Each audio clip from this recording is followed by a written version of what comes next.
প্রিয় ভিউয়ার্স, আসসালামু আলাইকুম। তো আশা করি সবাই ভালো আছেন। তো কিছুদিন আগে আমি আপনাদেরকে একটা ভিডিও শেয়ার করছিলাম একটা পেঁপে বাগানের।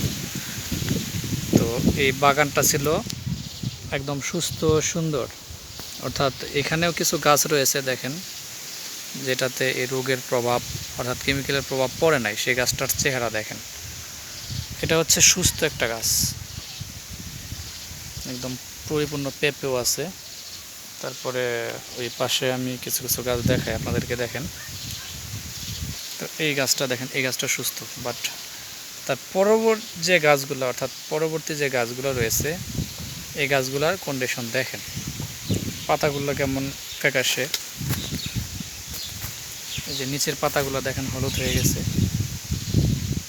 এটা হচ্ছে কিছু ভুল ডিসিশনের কারণে আর কি। তো আপনারা যারা চাষি রয়েছেন তারা কখনো এই কাজগুলো করবেন না, অর্থাৎ গোড়ায় যেন পানি জমতে না পারে এটা খেয়াল রাখবেন। আরেকটা বিষয় হচ্ছে, যারা দোকানদার রয়েছে অর্থাৎ যারা কীটনাশক বিক্রেতা, এদেরকে কখনো পুরোপুরিভাবে দায়িত্ব দেবেন না যে আমার বাগানে কি করব। সবসময় নিজে ভালো জিনিসটা নিজে চেয়ে নেবেন, তাহলেই সম্ভব আপনার বাগানটা সুন্দর করা। নয়তো এরা বারবার আপনার কাছে এই ভেজাল যে কৃষি পণ্যগুলো এগুলো বিক্রি করবে আর টাকা হাতে নেবে, বাট আপনার কাজের ক্ষেত্রে কিছুই হবে না। তার প্রমাণ হচ্ছে এই বাগানটা দেখেন, প্রায় সবগুলা গাছের চিত্রই এক। কিছু কিছু গাছ ভালো আছে যেগুলো অনেক শক্তিশালী বড় গাছ। সো এই কারণে আপনারা খুব সতর্ক থাকবেন এবং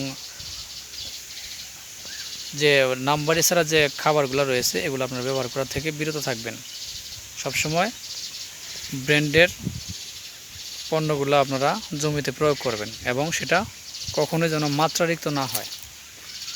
মাত্রার বাইরে কোনো কাজ করা যাবে না, সেটা যেন সঠিক মাত্রায় হয় এবং সঠিক ডোজে পড়ে, তাহলে বাগানটা সুস্থ এবং সুন্দর থাকবে। তো ধন্যবাদ সবাইকে। আশা করি এই ভিডিও থেকে আপনারা অনেক কিছু শিখতে পারবেন।